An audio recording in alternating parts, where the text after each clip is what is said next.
অনেকগুলো খবরই আসলে বাংলাদেশ প্রসঙ্গে, এবং সেখানে সর্বশেষ যেই খবরটি বলছিলাম যে নিরাপদ আশ্রয়ের উদ্দেশ্যে ইস্তফা দিয়ে বোন শেখ রেহানার সঙ্গে বাংলাদেশ ছেড়েছেন শেখ হাসিনা, সেই খবরটি বেশ গুরুত্ব দিয়েই ছাপা হয়েছে। এবং সেখানে এএফপির বরাত দিয়ে যেমন এনডিটিভি ছাপানো হয়েছিল যে শেখ হাসিনা প্রধানমন্ত্রী হিসেবে দায়িত্ব ছাড়া ঠিক আগ মুহূর্তে একটি বক্তব্য রেকর্ড করতে চেয়েছিলেন, কিন্তু সেই সময়টুকু তিনি পাননি, কেননা ততক্ষণে ইতোমধ্যেই গোটা রাজধানী ঢাকা লোকে লোকারণ্য হয়ে গিয়েছিল, ধেয়ে আসছিল আসলে চতুর্দিক থেকে তাদের ভাষায় গণভবন অভিমুখে। সেই শঙ্কা বা সেই সময় স্বল্পতার কারণেই তিনি আর কোনো ধরনের বক্তব্য রেকর্ড করতে পারেননি, এমন খবরটি ছাপা হয়েছিল এনডিটিভির খবরে। এবং সামরিক হেলিকপ্টারে তিনি দেশ ছেড়েছেন, হেলিকপ্টারে করেই বাংলাদেশের সীমানা তিনি পাড়ি দিয়েছেন। এবং গণভবন ছাড়ার সময় আনন্দবাজারের খবর অনুযায়ী তাকে কপ্টারে করে নিয়ে যাওয়া হয়েছে নিরাপদ আশ্রয়ের উদ্দেশ্যে, এবং সেটি ঠিক কোথায় সেটি ভারতীয় গণমাধ্যমগুলো, বেশ কয়েকটি গণমাধ্যম বলছে ভারতেই সেটি, যদিও আনন্দবাজার বলছে বাংলাদেশ বায়ুসেনার কপ্টারটি উড়িয়ে নিয়ে গেছেন এয়ার কমান্ডার আব্বাস, তিনি 101 স্কোয়াড্রনের সদস্য, এবং দিল্লিতে যেতে পারেন হাসিনা, সেই প্রসঙ্গটি আনন্দবাজারই ছাপিয়েছে। সেখান থেকে যেতে পারেন লন্ডনে, অর্থাৎ সর্বশেষ গন্তব্য হতে পারে লন্ডন বাংলাদেশের সর্বশেষ প্রধানমন্ত্রী শেখ হাসিনার। এবং বাংলাদেশে সেনার অধীনে অন্তর্বর্তী সরকার গঠিত হচ্ছে একটি সূত্রের দাবি, তার আগে বাংলাদেশ সেনাবাহিনীর তরফে প্রধানমন্ত্রী শেখ হাসিনাকে সময় বেঁধে দেওয়া হয় ইস্তফা দেওয়ার জন্য। ৪৫ মিনিট সময়ে তাকে দেওয়া হয়েছিল বলে একটি সূত্রের দাবি। এগুলো আনন্দবাজারের খবর, আমি আসলে আপনাদের পড়ে শোনাচ্ছি। আনন্দবাজার যেই খবরগুলো লিখেছে সেখানটায় এই তথ্যগুলো রয়েছে।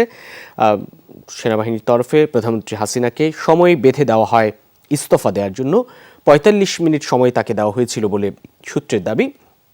পুরো বিষয়টি হয়েছে সেনাবাহিনী এবং দিল্লির সঙ্গে আলোচনা সাপেক্ষে, তারপরেই হাসিনা ইস্তফা দিয়েছেন। দেশ ছাড়ার আগে হাসিনা জাতির উদ্দেশ্যে বিদায়ী ভাষণ রেকর্ড করতে চেয়েছিলেন, কিন্তু তিনি সেই সুযোগও পাননি।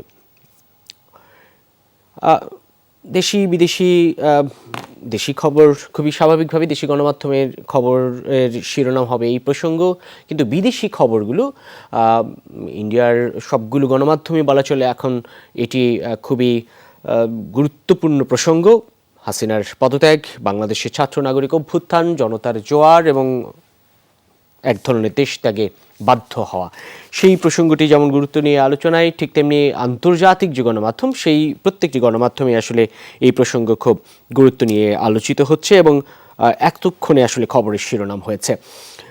এই আজকের যেই প্রেক্ষাপট সেটি আসলে অনেকের কাছে খানিকটা বিব্রতকর, এই অর্থে যে বাংলাদেশের মতো একটি দেশে একজন প্রধানমন্ত্রীকে দেশ ছেড়ে পালাতে হচ্ছে, সেই প্রসঙ্গটি যেমন বিব্রতকর, অস্বস্তিকর, অপ্রত্যাশিত, কিন্তু এর ঘটনার যে পরিক্রমা সেই জায়গাটায় যেভাবে ঘটেছে, মাত্র ১ মাসের ব্যবধানে বলা চলে সেই প্রসঙ্গটি এসেছে। অর্থাৎ ১ জুলাই থেকে যে বৈষম্য বিরোধী ছাত্র আন্দোলনের যৌক্তিক কোটা সংস্কারের যেই দাবি, সেই দাবির পরিপ্রেক্ষিতে যেই দাবি আসলে ২০১৮ সালে পূরণ হয়েছিল, এক প্রকার পূরণ, যদিও শিক্ষার্থীদের তখনকার আন্দোলনের সঙ্গে একেবারে সম্পূর্ণ একমত হয়ে পূরণ হয়েছিল, ব্যাপারটা এরকমই নয়।